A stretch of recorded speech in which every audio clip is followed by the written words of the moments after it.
Eh bien, bonsoir. Après avoir, pendant quelques décennies, décrypté un peu en entomologue les, les arcanes du processus de paix au Proche-Orient, qui écrit quoi, qui veut quoi, etc. Là, je me suis plongé dans les raisons fondamentales de l'impasse actuelle. Cela veut dire quelle est l'évolution du sionisme, qu'est-ce qui a changé en Israël au cours de ces 50 dernières années, comment l'islam radical s'est développé et aujourd'hui est-il encore possible d'avancer vers une paix, vers une solution à deux États. On dit que je suis pessimiste, mais c'est vous qui jugerez. Dans tous les cas, si on regarde ce qui s'est passé au cours des dernières décennies, les guerres menées par des non-musulmans au Proche ou au Moyen-Orient réveillent ou créent des mouvements fondamentalistes. L'intervention soviétique en Afghanistan en décembre 1979 a fini par aboutir au régime des talibans. 91, la première guerre du Golfe menée par les États-Unis et leur coalition a produit Al-Qaïda. 82, la guerre d'Israël au Liban a produit la naissance du Hezbollah. Daesh, le fameux califat, est un des résultats de la dernière guerre en Irak menée par George Bush en 2003. Mais le premier conflit de ce genre, dans la seconde moitié du XXe siècle, eh bien, ce fut la guerre de 6 jours en juin 1967, avec la conquête par Israël de la Cisjordanie, Jérusalem-Est et Gaza. Cette date marque la naissance et le développement de deux fondamentalismes, l'islam radical à Gaza et aussi le grand essor du sionisme religieux. C'est un nouveau chapitre dans l'histoire du judaïsme. Lorsque les soldats israéliens, le 7 juin 1967, sont arrivés sur l'esplanade des mosquées à Jérusalem-Est, c'était pour eux un instant incroyable.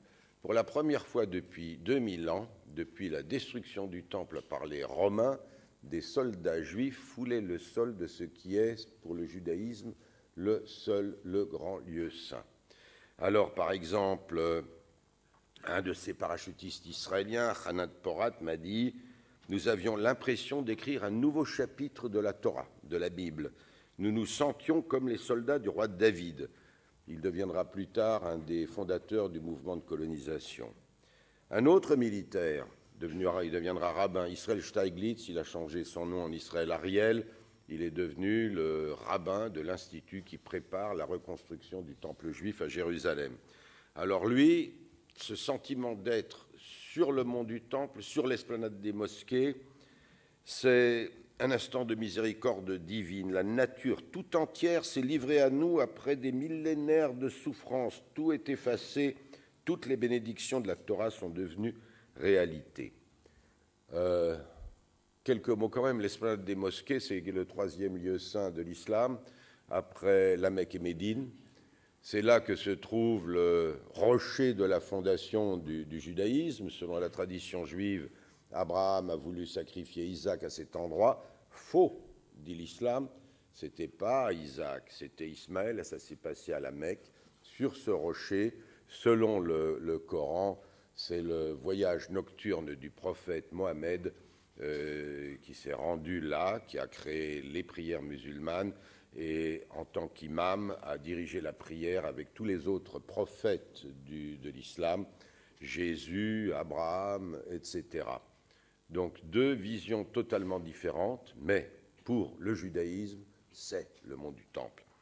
Alors, pour comprendre l'importance historique de cet événement fondateur du 7 juin 1967 et l'immense émotion que ça a suscité en Israël et chez de nombreux juifs à l'étranger, eh bien, il faut quand même remonter un peu à l'histoire biblique. Bon, je vais vous imposer un peu de Torah. L'an 70 de l'ère chrétienne, la grande révolte juive contre les Romains, qui, pour le judaïsme, est désormais commémorée par une journée de deuil, un légionnaire romain a mis le feu, a incendié le temple juif. C'est la fin de la centralité du temple dans le judaïsme. L'endroit où se déroulaient les sacrifices de bovins, de moutons, où vivait toute une hiérarchie de prêtres, de Cohen et de Lévi, tout cela disparaît. Imaginez subitement que la Mecque disparaisse. Pour le judaïsme, c'était ça. Quelques rabbins ont réussi à échapper à la catastrophe, au massacre commis par les légionnaires romains. L'empereur ou ses généraux ont laissé se développer des écoles rabbiniques qui ont commencé à développer un judaïsme qui n'est pas tourné vers ce lieu saint. C'est le minéral, le rocher a disparu, il n'est plus là, on ne peut plus y toucher, on n'y a plus accès. On se tourne vers l'étude, vers la Torah, vers le mot. C'est le judaïsme qui a été au centre de la vie des communautés pendant 2000 ans. Une nouvelle tentative pour établir un État juif s'est déroulée un peu plus tard, 62 ans plus tard. Les Juifs se sont à nouveau rebellés contre les Romains, ça s'est très mal passé. Leur chef était considéré par quelques rabbins comme le Messie. Ce chef s'appelait Bar Korba. Il a remporté quelques victoires face aux Romains, qui en ont assez de cette province juive de l'Empire qui n'arrête pas de se soulever. Ils ont envoyé les forces nécessaires. Bar Korba a fini la tête tranchée. Le rabbin a été mis sur le bûcher. La Judée est devenue vide de Juifs, Judenrein. Il restait encore quelques communautés juives en Galilée à l'époque. Je vous parle de 132-133. Les sages juifs ont réfléchi à ces deux catastrophes. Qu'est-ce qui est arrivé? Et ils ont décidé, ils ont analysé la pensée divine, ils ont produit deux interdits au peuple juif qui ont duré pendant des siècles. Les Juifs ne doivent pas retourner en masse en terre d'Israël. Si Dieu a laissé les Romains comme ça ratiboiser notre peuple, ça veut dire que visiblement il ne veut pas qu'on revienne comme ça. Et ils ne doivent pas se rebeller contre les nations du monde. Ils ne doivent pas se rebeller contre ce qui était l'Empire romain, c'est-à-dire plus fort qu'eux. Le retour à Sion ne devrait se faire qu'avec la rédemption, l'eschatologie, la venue possible du Messie. À la fin du XIXe, lorsque Théodore Herzl a créé le sionisme, les rabbins et orthodoxes étaient absolument contre. Pourquoi? Parce que c'était contraire aux deux interdits décidés par les sages après les catastrophes de l'Antiquité. Pour le judaïsme intégriste, d'ailleurs, les ultra-orthodoxes, c'est toujours le cas. Ils rejettent le principe même de l'État d'Israël. Un mot sur Théodore Herzl. Il envisageait un État juif libéral, démocratique. Les rabbins resteraient dans leur temple, les généraux dans les casernes. Le vice-président serait un arabe. Dans un roman qu'il a écrit et qu'il faut lire, qui s'appelle en allemand Altneuland, Vieux Nouveau Pays, Herzl raconte comment une droite juive raciste perd les élections, un rabbin qui ne voulait pas accepter de non-juifs dans le nouvel État juif, et également rejetant complètement l'idée de messianisme. Les juifs de gauche, communistes, créent des kibbutzim, rejettent complètement la religion, s'installent. Je ne reviendrai pas sur l'histoire de l'installation sioniste en Palestine. Au début du XXe, un rabbin fait la synthèse entre la religion et le sionisme. Il s'appelle, je vous donne, le nom est important, Abraham Yitzhak Cohen, Cook. Pour lui, le sionisme n'est pas destiné à résoudre le problème juif par la création d'un État. Mais pour ce rabbin, en fait, c'est le début d'un phénomène divin vers la rédemption. Dieu utilise le sionisme pour conduire Israël vers la fin des temps.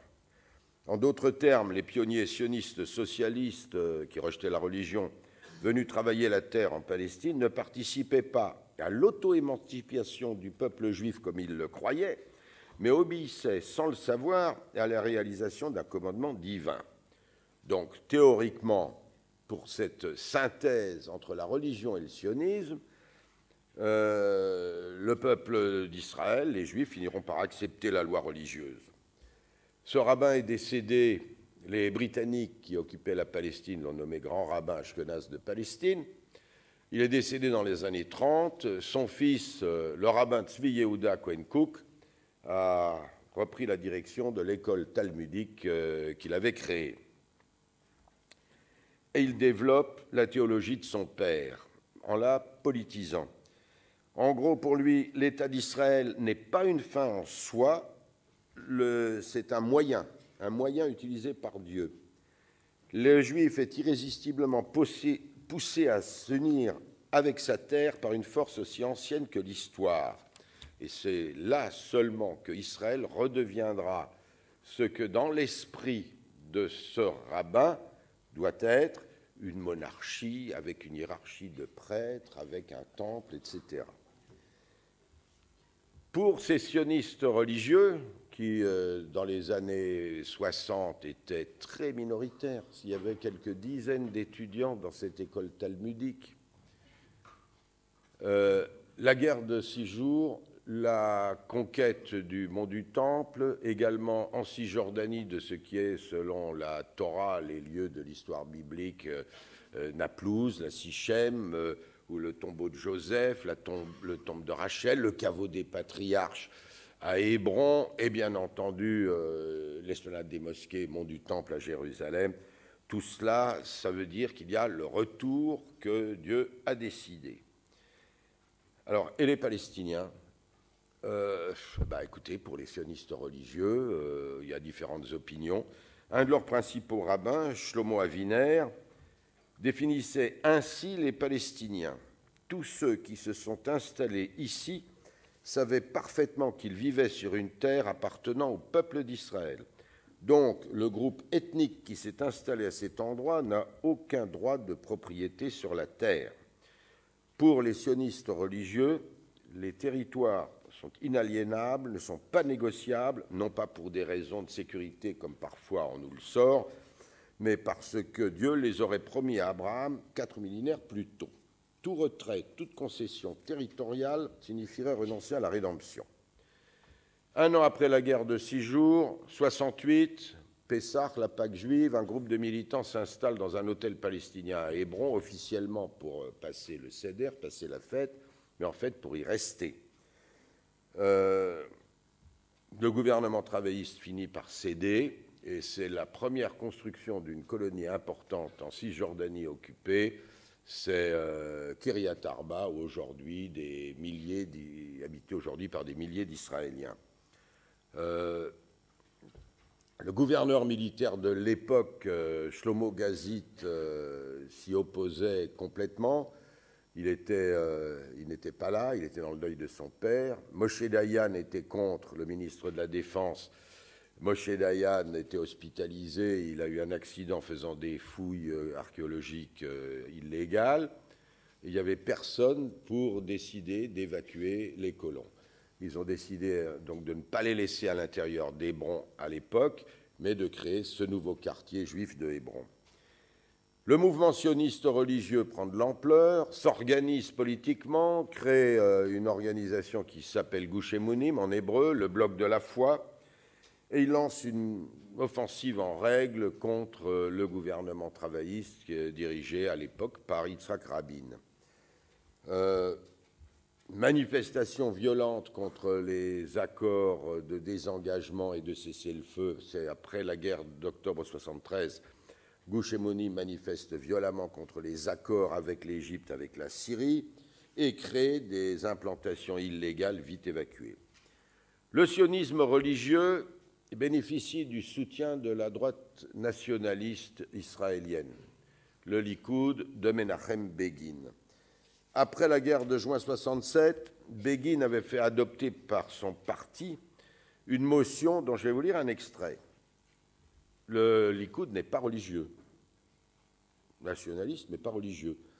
Mais, voici ce texte, le peuple juif a un droit sur la terre d'Israël dans sa totalité historique, un droit éternel qui ne saurait être remis en question. Notre peuple a bâti son royaume sur cette terre, a sanctifié sa religion, créé sa culture, reçu la vision de ses prophètes, etc.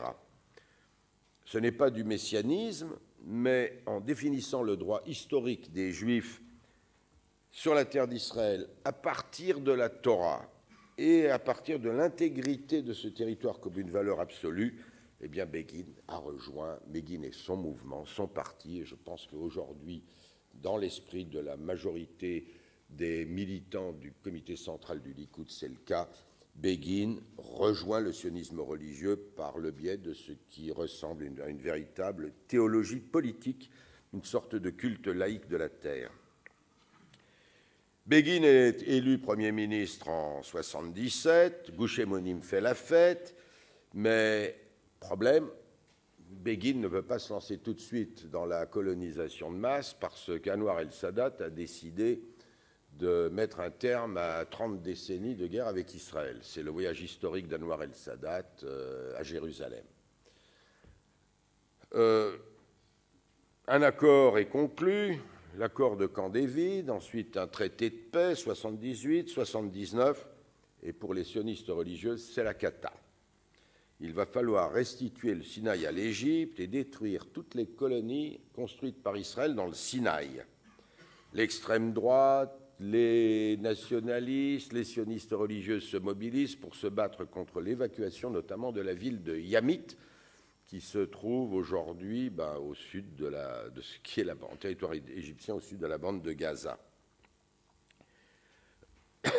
Pourquoi ce combat alors que franchement le Sinaï, ce n'est pas tout à fait la terre d'Israël, ça n'a pas la même valeur que Jérusalem-Est ou que la Cisjordanie.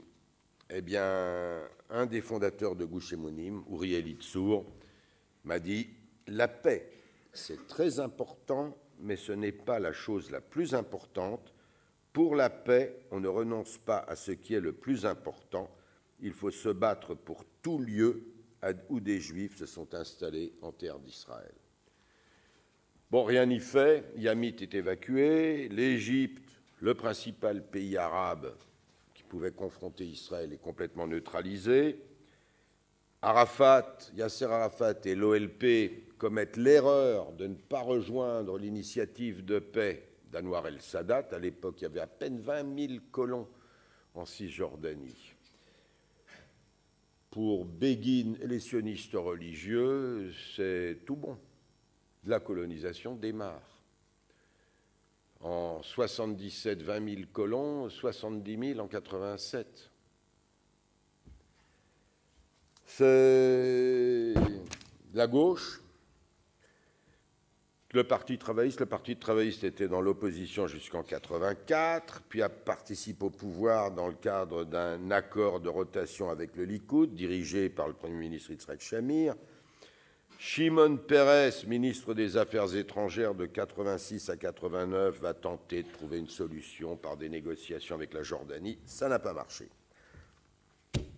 Mais là, je dois vous parler de l'autre mouvement fondamentaliste qui est issu de la guerre de 6 jours. En juin 1967, donc, Israël n'a pas seulement occupé la Cisjordanie, mais surtout Gaza. Là, un jeune cheikh, invalide, religieux, il s'appelle Ahmed Yassine, voit arriver les soldats israéliens. L'année précédente, en 1966, Gaza était contrôlé par l'Égypte. En 1966, il a fait de la prison en Égypte parce qu'il était frère musulman. Libéré, donc il est à Gaza, il voit les soldats israéliens. Qu'est-ce qu'il fait? Première chose, il veut voir si ces soldats juifs comprennent quelque chose à ce qui se passe. Et il publie à Gaza, il fait imprimer les œuvres de Saïd Qutb. Saïd Qutb, frère musulman, pendu par Gamal Abdel Nasser en 1966, est en fait un prédécesseur idéologique de Al-Qaïda. Anti-occidental, anti-juif, une vision beaucoup plus dure de celle de Hani el-Banna, le fondateur de la confrérie des frères musulmans. D'ailleurs, si quelqu'un un jour a envie de faire des comparaisons, une étude analytique, les textes de Saïd Qutb critiquant, pendant son séjour aux États-Unis, critiquant la société américaine sont absolument fascinants. Il trouve tout cela absolument épouvantable. Les femmes mal habillées, la nourriture, la pauvreté des Noirs, etc., etc. Et j'ai trouvé des textes presque identiques de la part du rabbin Meir Kahana, qui a créé la première ligue de défense juive, qui lui aussi critiquait la société américaine presque en des termes identiques à ceux de Saïd Qutb. Donc, je ne sais pas, il y a peut-être un jour quelqu'un pour faire des analyses sur l'attitude anti-occidentale dans les mouvements fondamentalistes. À Gaza, les militaires voient ce cheikh plutôt sympathique. Leurs ennemis à Gaza, c'est la gauche palestinienne, le Front populaire, le Fatah qui attaque l'armée israélienne. Il y a des attentats commis à l'étranger, détournement d'avions. L'ennemi, c'est l'OLP, le Fatah, le Front populaire, le sang coule. Et voilà ce cher sympathique qui va voir le général commandant Gaza et lui dit « Moi, je veux faire du social, moi, je suis seulement religieux, il est formidable, ce cher. » Eh bien, non seulement on le laisse, mais on l'encourage. Le général qui commandait le secteur a même la grandeur d'âme d'offrir les maillots et les ballons de football pour l'équipe du Cheikh Yassine. En septembre 1973, on a ces images tournées par la télé israélienne du Cheikh Yassine dans sa chaise roulante, avec à ses côtés le général gouverneur de Gaza qui coupe le ruban de l'immeuble des frères musulmans construit à Gaza avec l'aide de l'armée israélienne. Et un scoop, ce bâtiment n'a jamais été bombardé, il est toujours là, il ne bouge pas.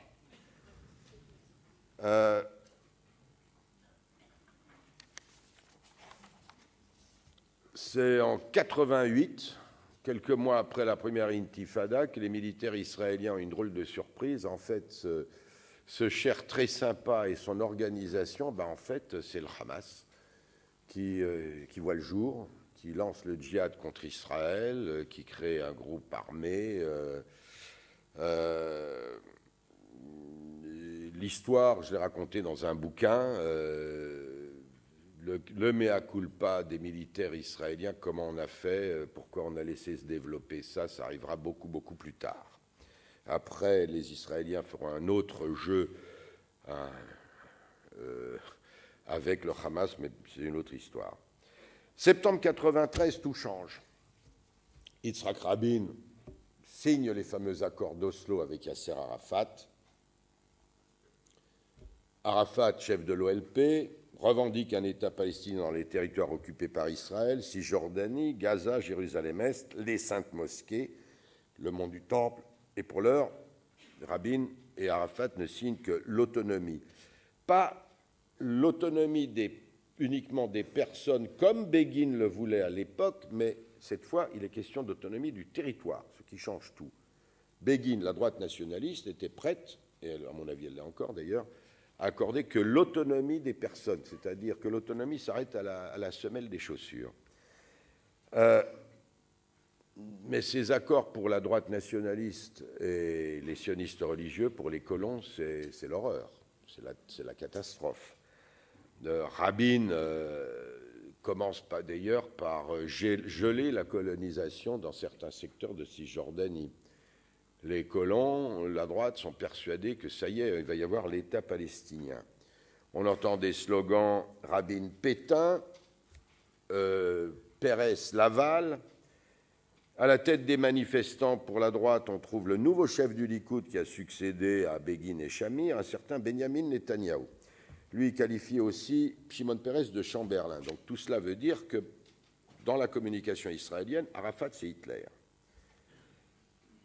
Quelques mots sur les racines idéologiques de M. Netanyahou. Il est le fils du professeur Benzion Netanyahou, Il fut le secrétaire personnel de Zev Jabotinsky, le fondateur du sionisme révisionniste. C'est la droite du mouvement sioniste, l'opposant aux travaillistes de Ben-Gurion. Benzion a une vision nette, noir et blanc, du conflit. Une citation de lui. Une des choses les plus graves chez nous en Israël, c'est la croyance gauchiste que les Arabes ont renoncé à leur détermination à nous détruire, nous Israël. La tendance au conflit est l'essence même de l'Arabe. Il est l'ennemi par essence. Son être profond ne lui permettra jamais d'accepter un compromis ou un accord. Il vit dans la guerre perpétuelle. La solution à deux États n'a aucune pertinence. Il n'y a pas ici deux peuples. Il y a le peuple juif d'un côté, une population arabe de l'autre. Il n'y a pas de peuple palestinien et on ne crée pas un État au profit d'une nation imaginaire. Je continue. Les Juifs et les Arabes sont comme deux boucs qui s'affrontent sur un pont étroit. L'un d'entre eux finira dans la rivière en danger mortel. Le plus fort obligera l'autre à sauter et je crois que la force juive vaincra. Fin de citation. Pour le professeur Benzion Netanyahou, dans chaque génération, depuis l'aube des temps, il y a un ennemi, un dictateur ou un peuple étranger qui veut détruire la nation juive. Benzion Netanyahou est un historien, un grand historien important, un monument de recherche. C'est une histoire de l'Inquisition et c'est là-dedans qu'on trouve, entre autres, cette notion selon laquelle, historiquement, dans chaque génération, le peuple juif est au bord de la destruction. Alors, son gamin, Benjamin, lui, il écrit « Comme la Tchécoslovaquie en 1938, Israël est une petite démocratie. Les régimes arabes ont lancé une campagne pour persuader l'Occident que les habitants arabes des collines de Cisjordanie sont comme les Allemands des Sudètes, qui représentaient un tiers de la population, sont un peuple à part qui a droit à l'autodétermination. » Attendez, ça nous ramène exactement dans les théories du papa. Les Sudètes, c'est l'histoire, c'est Hitler, c'est la Seconde Guerre mondiale, donc c'est l'équivalent, ça recommence maintenant. Le fait que les Arabes ont emprunté des arguments aux nazis n'est pas surprenant. Bon, maintenant, quand même, ce n'est pas des nazis. Qu'est-ce que M. Netanyahou veut faire des Palestiniens? Ben, écoutez, il accepte d'accorder l'autonomie, mais pour lui, c'est un moindre mal. L'autonomie des personnes. Je le cite, « La vie quotidienne des Arabes peut être conçue différemment dans la réalité du terrain. Quand quelques Arabes peuplent une colline isolée, il n'y a aucune raison pour déclarer autonome l'ensemble de la colline. Seuls seraient autonomes les centres urbains. Le reste du territoire peu peuplé sera exclu de cet arrangement. » Ça, c'est... Il faut lire Netanyahou. Je vous assure que la quasi-totalité des profs de Sciences Po et des responsables politiques de mouvements de gauche en Israël n'ont pas lu la littérature de Benjamin et probablement également de Benzion, de son père Netanyahou. Ça m'a surpris, mais c'est pas important. Il a publié pour faire de la com. On nous donne une image de Benjamin Netanyahou comme quelqu'un qui fait essentiellement de la communication. Non. Pour moi, Benjamin Netanyahou est un idéologue qui est dans la droite lignée de la famille. Il réalise effectivement ce qu'il pense et ce qu'il doit faire en essayant malgré tout de conserver des relations internationales avec les États-Unis, l'Europe, etc. Mais revenons au processus d'Oslo. Moins de 6 mois après la fameuse poignée de main entre Rabin et Arafat, à Hébron, 25 février 1994, un certain Baruch Goldstein, un colon de Kiryat Arba, il pénètre, on est en plein ramadan, il pénètre dans le caveau des patriarches et à l'arme automatique assassine 29 fidèles musulmans en prière, il y a des dizaines de blessés, c'est le dernier jour. Il voulait, par ce crime, bien entendu, torpiller le processus de négociation. Arafat et Rabin parviennent à surmonter la crise. Arafat commet un certain nombre d'erreurs. Rabin était prêt à évacuer les colons de l'intérieur de la ville de Hébron. Arafat, finalement, a accepté une formule, à mon avis, stupide, c'est déployer des policiers norvégiens non armés dans Hébron. qui ne servent strictement à rien. Arafat a cédé. Pour moi, ce n'est pas la seule erreur commise par Arafat. D'ailleurs, Arafat, en signant les accords d'Oslo, de fait, s'est contenté d'accepter le refus de tout ce qui pourrait changer la situation sur le terrain. Résultat, il n'a pas spécifiquement exigé l'arrêt de la colonisation pendant la négociation. On voit le résultat. Ce massacre commis par Baruch Goldstein donne au Hamas la légitimité face au public palestinien, à l'opinion palestinienne, pour commettre des attentats suicides en territoire israélien contre des civils israéliens. Le public palestinien n'était pas jusqu'à ce moment-là pour. 29 fidèles assassinés en prière, oui, le public palestinien à ce moment-là a commencé à virer du côté du Hamas de ce point de vue. En tout cas, c'est également l'analyse des services de sécurité israéliens qui considèrent que le massacre commis par Goldstein est la raison, le démarrage des grands attentats suicides commis en Israël qui feront basculer l'opinion publique israélienne. Des bombes humaines, vous vous souvenez tous certainement de ces scènes des autobus, des cadavres sur les routes. Le soutien à Oslo est en chute libre. Les manifestations des colons et de la droite nationaliste sont de plus en plus violentes. Bien entendu, l'argument c'est « regardez, Rabin nous conduit à la mort dans les rues, aux attentats, au Hamas qui nous attaque ». Arafat n'a pas réussi à juguler le Hamas. On commence à entendre, en tout cas en tant que journaliste, c'est ce qui me parvenait, les colons, la droite nationaliste fera le nécessaire pour empêcher ce processus d'Oslo d'exister. Le 4 novembre 1995, Yigal Amir, un jeune nationaliste religieux, assassine Rabin après une manifestation pour la paix sur la grande place de Tel Aviv. Le monde entier, pendant les obsèques de Rabin, ne s'est intéressé qu'à une seule chose. C'est la petite fille de Rabin qui était tellement émue et puis elle a fait pleurer tout le monde. Et personne n'a regardé l'événement incroyable qui s'est déroulé aux obsèques de Rabin. Il y avait les 3/4 du monde arabe. Et où ça se passait? Ça se passait sur le mont Herzl, à 50 mètres de la tombe du fondateur du sionisme. Il y avait les représentants du Golfe, représentants algériens, tunisiens, marocains, saoudiens. Et je crois que Kadhafi n'avait envoyé personne et Hafez el-Assad aussi. Il y avait Moubarak, le roi Hussein de Jordanie qui prononce l'oraison funèbre du général israélien Rabin, qui en 67 lui a conquis son lieu saint, l'esplanade des mosquées, à 50 mètres. Le public israélien a ignoré tout cela, on n'en a pas parlé. On n'en a pas parlé. Vous regardez les journaux de l'époque, les Israéliens ont commencé à virer. Pérez a succédé à Yitzhak Rabin, il a poursuivi l'application des accords, les grandes villes de Cisjordanie ont été évacuées par l'armée israélienne. On avait l'impression qu'on allait avancer vers, cette fois, l'accord, on va vers un État, on va vers... Et le Hamas est reparti, a relancé une campagne d'attentats suicides. L'opinion publique a basculé. Netanyahou, chef du Likoud, est élu Premier ministre. Il a relancé la colonisation. Pour moi, la suite de l'histoire, écoutez, c'est une lente descente de la région en enfer. L'alliance entre le sionisme religieux et la droite nationaliste a conduit le conflit à un point de non-retour. 360 000 Israéliens habitent aujourd'hui des colonies en Cisjordanie.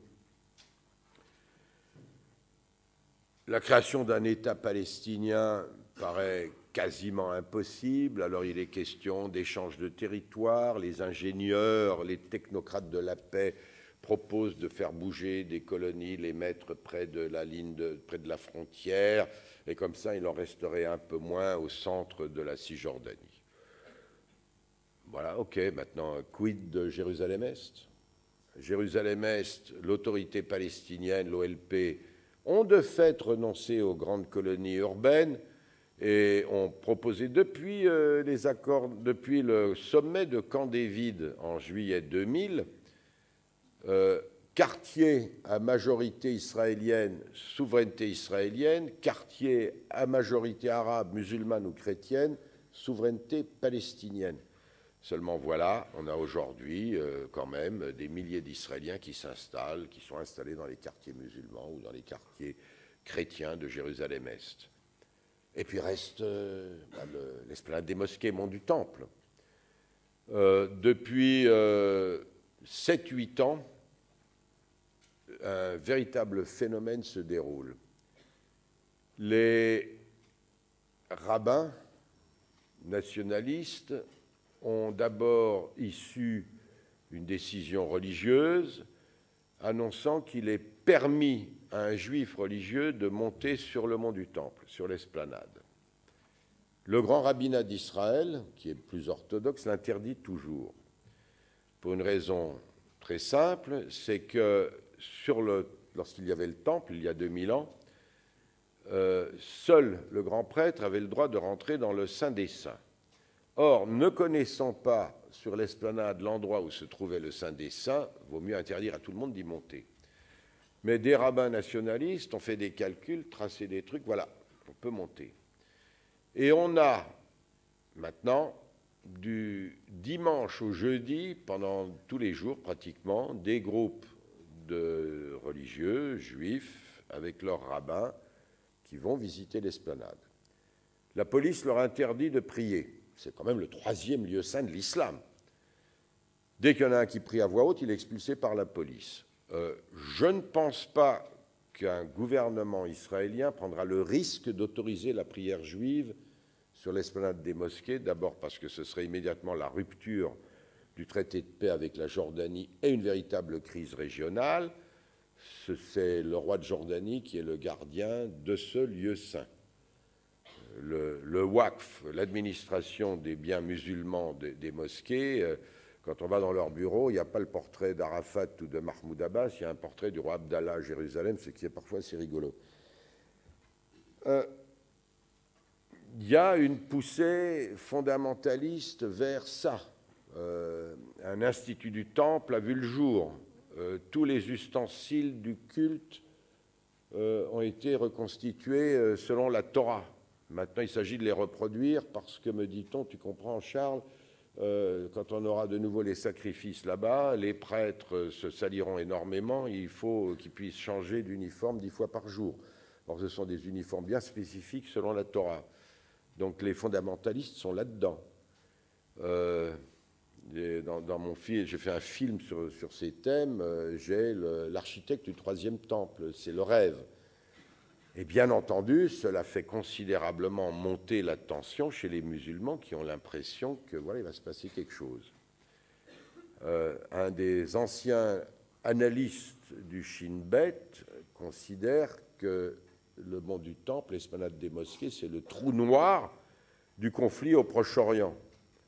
S'il arrive quoi que ce soit, si un extrémiste juif tente de faire sauter la mosquée ou porte atteinte à ce lieu saint musulman, dit-il, chiites et sunnites s'uniront et on va vers une guerre de religion.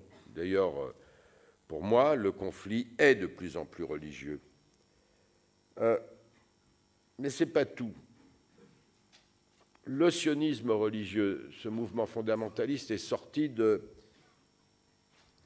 son enclave religieuse et culturelle pour dépasser ce qu'un des chercheurs, David Bayer de l'université de Berkeley, a défini comme l'identité séculaire israélienne fondée sur le concept moderne de citoyenneté, ce qui devait remplacer, dans l'idée des fondateurs du sionisme libéral, l'identité juive diasporique. Et maintenant, l'idée messianique, la vision biblique du peuple juif élu par Dieu a fini par imprégner la société israélienne, comme le montre une étude sociologique du professeur Tamar Herman, grande sociologue israélienne. Elle fait régulièrement la grande analyse le portrait de l'Israélien juif. Alors, en 2009, et les Juifs n'ont pas changé depuis, les séculiers, les gens qui se déclaraient séculiers, ne représentaient plus que 42% de la population juive. Plus de 51% des Israéliens croient en la venue du Messie. Ça veut dire que parmi eux, il y a des religieux, des traditionnalistes, mais aussi des séculiers. C'est tout à fait une vision un peu proche-orientale. 67% des Israéliens juifs croient encore que le peuple juif est le peuple élu. Cela inclut donc pas mal de gens séculiers. Alors, bon, le dernier chiffre suivant, je vous le donnerai après parce qu'il est déprimant. C'est un peu l'atmosphère du Proche-Orient. Vous savez, au Caire, en Jordanie, au Caire, vous pouvez tomber sur des communistes égyptiens et vous demandez, vous êtes musulman, ils vous disent oui. Donc, vous pouvez être communiste, vous pouvez être musulman, vous pouvez être ceci, cela. De ce point de vue, Israël s'intègre d'une certaine manière à peut-être la culture proche-orientale. Maintenant, le chiffre que, écoutez, la gauche, non religieuse, pro-paix, pour un État d'Israël sur ces lignes de 67, elle ne représente plus que 15 à 17% de l'opinion juive. La droite religieuse israélienne est donc persuadée que le temps travaille pour elle. Elle a le plus fort taux de natalité. Au sein de l'armée, ces jeunes, de plus en plus nombreux, parviennent à des grades élevés au sein des principales unités. Un nombre non négligeable d'officiers supérieurs habitent dans des colonies et des avant-postes, même pas autorisés par le gouvernement. Les partis politiques religieux jouent un rôle de premier plan dans les coalitions gouvernementales. Bon, alors, bien sûr, si les sondages vous nous disent une majorité du public israélien est pour la paix, pour une solution à deux États, surtout depuis que Netanyahou a fait un discours dans une université il y a 6 ans, disant « je suis pour un État palestinien ». Mais il a rajouté ces conditions, que les Palestiniens reconnaissent qu'Israël est l'État de la nation juive, la nature juive de l'État. Les Palestiniens répondent, vous n'avez pas demandé ça à Sadat, vous n'avez pas demandé ça au roi Hussein, vous avez demandé ça, pourquoi à nous? Et puis il y a un grand débat qui a commencé en Israël, et qui dure déjà quand même, malgré tout depuis quelques années. L'État doit-il être démocratique et juif, ou juif et démocratique? Juif et démocratique, ça veut dire que la notion de judaïté doit supplanter les principes démocratiques, c'est évidemment contradictoire. Démocratie signifie séculaire, pluraliste, un État où les Arabes ont des droits égaux. Un État juif fondé sur les traditions bibliques serait soit une monarchie, soit une forme de théocratie dirigée par des rabbins.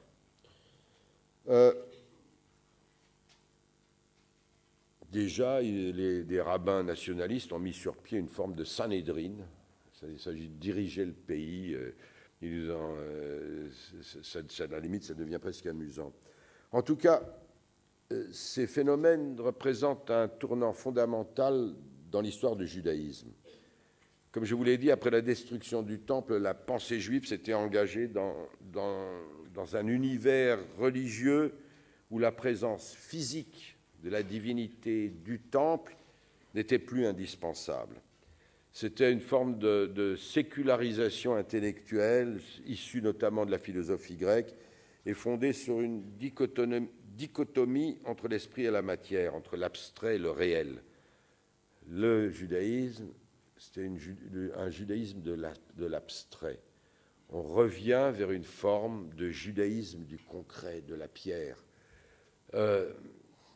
Une jeune femme qui travaillait dans mon bureau m'annonce un matin, je vais aller prier à la tombe de Rachel. Ah bon, qu'est-ce que tu vas faire? Écoute, quand même, c'est un lieu saint et on a une copine qui a un cancer du sein, on va aller prier pour elle.